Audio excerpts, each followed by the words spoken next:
आप अगर बात कर रहे हैं सीजीएल 2022 को, तो सीजीएल 2022 के लिए आपका सबसे पहले क्या तरीका होना चाहिए। यहाँ पर अगर हम बात कर रहे हैं छोटी सी बात, तो यहाँ पर आपके लगभग अभी आपका कौन सा मंथ है, सितंबर अक्टूबर नवंबर में मान लो यहाँ 3 महीने मान के चल रहा हूँ कि आपके पास 3 महीने, हालांकि 3 महीने से कम समय है, और आपका यहाँ पर उसके बाद हो जाएगा प्री। और मैं इतना तो कह सकता हूँ कि उसके तुरंत 1 महीने के बाद मेरे भाई यहाँ पर होने वाला है आपका मेंस। क्यों मेंस होने वाला है? क्योंकि मेरे भाई यहाँ पर आपको एसएससी को कोई काम कराना ही नहीं है, ठीक है। डिस्क्रिप्टिव का चक्कर नहीं है, तो बाद का कोई प्रोसीजर नहीं है। डॉक्यूमेंट वेरिफिकेशन वो भी एसएससी नहीं करवाने वाली है, ठीक है। यानी एसएससी को बस लेना है मेंस, और मेंस में टाइपिंग वाइपिंग सारा हो जाएगा।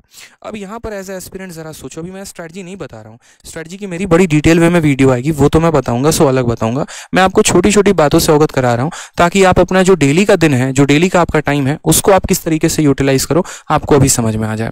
अब अगर ये प्री और मेंस का अगर आप चक्कर देखोगे ना, तो प्री और मेंस में मात्र आपको 1 महीने का गैप मिलेगा। इस 1 महीने के गैप में आपको क्या क्या पढ़ना होगा, तो आपको वापस से पूरा मैथ कंप्लीट करना होगा, और ये आपको मेंस लेवल का पढ़ना होगा। अगर हम बात करते हैं यहाँ पर मैथ्स को लेकर, तो इसका लेवल बहुत ऊपर लेवल का पढ़ना होगा। इंग्लिश में आपको सारे के सारे कॉम्प्रिहेंशन अच्छे तरीके से पढ़ने होंगे, ठीक। यहाँ पर मेरे भाई उसी तरीके से नया सब्जेक्ट ऐड हो चुका है कंप्यूटर, तो छोड़ के तो मेरे भाई जाओगे नहीं, ये भी पढ़ना होगा। और रीजनिंग और जीएस तो भैया मेरे सारे के सारे अप लेवल के थोड़े से तो होंगे ही होंगे अगर हम बात करें तो। इसके अलावा आपको एक और बात, अगर आप इंस्पेक्टर बनना चाहते हो तो टाइपिंग तो आनी चाहिए, और टाइपिंग आनी चाहिए तो मेरे भाई टाइपिंग की भी प्रैक्टिस करोगे। और आपको भी एक बात अच्छे से पता है कि 1 महीने में टाइपिंग नहीं सीखी जा सकती है, और 1 महीने में अगर टाइपिंग तभी सीखी जा सकती है जब आप डेली कम से कम 3 घंटा 4 घंटा प्रैक्टिस कर रहे हैं। अब आप ये डिसाइड कर लीजिए, मुझे खुद बताइए यहाँ पर कि आप मेंस की तैयारी करेंगे, आप कंप्यूटर की पढ़ाई करेंगे, आप टाइपिंग की तैयारी करेंगे, आप मॉक टेस्ट देंगे। यानी यहाँ पर तो आप इतना पैक हो जाएंगे ना कि आपको समझ ही में नहीं आएगा कि आपको करना क्या है। यानी ये वाला स्लॉट तो मेरे भाई गया। अब जो बचा आपके पास ये वाला स्लॉट बचा, अब इसी 3 महीने में आपको सारा गेम करना है।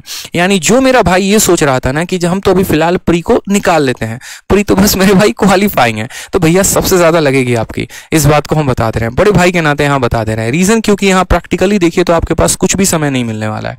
तो आप अभी से छोटी छोटी बातें मेरे भाई ध्यान रखना। सबसे पहली बात तो आज कसम खा लो अपना, ठीक है, कि आज से हम न्यूज़पेपर रीडिंग करना शुरू करेंगे। न्यूज़पेपर रीडिंग अगर मन नहीं है तो नॉवेल पढ़ना शुरू करेंगे, ठीक है।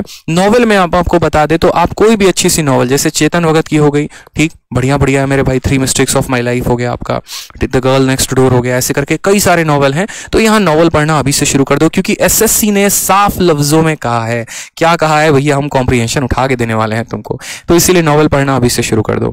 दूसरी सबसे बड़ी बात है कि भूल जाओ कि ये प्री है और भूल जाओ कि मेंस है, कंप्लीट मैथ पे पूरा का पूरा फोकस करो। रीजन बड़ा सिंपल सा है, वो 30 सवाल आएंगे और उस 30 सवाल में पूरा का पूरा 30 वही सही कर पाएगा जिसका पूरा मैथ पर पकड़ होगा। क्योंकि अब वो टाइम नहीं रहा सर, वो एक्सपेक्टेड क्वेश्चन बता दीजिए ना, करके चले जाते हैं, सिलेक्शन हो जाएगा। मेरे भाई गया जमाना वो, मैं साफ तौर पर आपको बोल रहा हूँ, एक्सपेक्टेड का जमाना गया। जिसको पूरा का पूरा इन डेप्थ पता है वो सारा गेम करके आएगा पेपर में, और जिसको डेप्थ नहीं पता है फिर वो वहां बहुत चक्कर रह जाएगा। तो ये छोटी सी काम यहाँ पर आपको ये भी करनी है, ठीक। तीसरा हम आपको यहाँ पर ये बता दें तो अभी से नॉवल भी पढ़ना है, सारा का सारा आपको सेशन भी करना है। और तीसरा काम आपको यहाँ पर ये करना है कि आपको मेरे भाई ये प्रैक्टिस जो है ना वो सबसे खतरनाक रखनी है। रीजन एक और चीज बता दे रहे हैं, बड़ा क्लियर है, क्योंकि इस बार का जो पेपर होगा उसमें आपको मैथ और रीजनिंग के लिए कुल मिलाकर 1 घंटे मिलेंगे, और सवाल 30 और 30 60, और लेवल भी आपका मेंस का। अब ऐसे सिचुएशन में आप 60 क्वेश्चन को 60 मिनट के अंदर आपको करना है। आप कैसे करेंगे सोचिए, आपकी स्पीड ही नहीं है। तो अगर आप ऐसा सोच रहे हैं कि ये 3 महीने में तो बस थोड़ा सा गुजारा कर लेंगे, थोड़ा थोड़ा मेरे भाई पढ़ लेंगे, तो ये बहुत नुकसान होगा उसके लिए जो मेरे भाई नॉन सीरियस एस्पिरेंट है। क्योंकि जो सीरियस है उसका तो बहुत मौज है। एक और चीज बता दे तो ये 2022 आपके लिए एक वरदान है। रीजन, जैसे पहले का एक और क्या होता था कंसेप्ट कि जैसे मान लीजिए मैं सेलेक्टेड हूं, मैं अपने ऊपर एग्जांपल ले लेता हूं, छोड़िए ना किसी और को क्या लेना, मैं सेलेक्टेड हूं, ठीक है।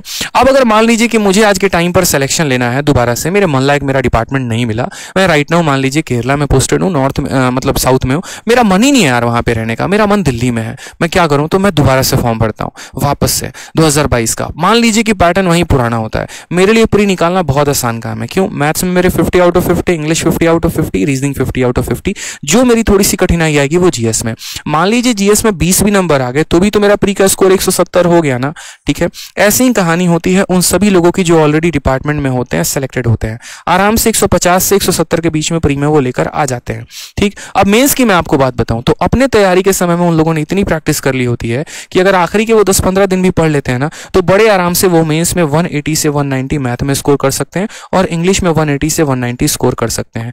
डिस्क्रिप्टिव में ज़्यादा पढ़ना नहीं, एक दिन पढ़ के चले जाओ, काम खत्म हो जाता है। 60 से 70 नंबर उसमें आ जाते हैं और बढ़िया एक पोस्ट लेकर वो मेरे भाई चले जाते हैं।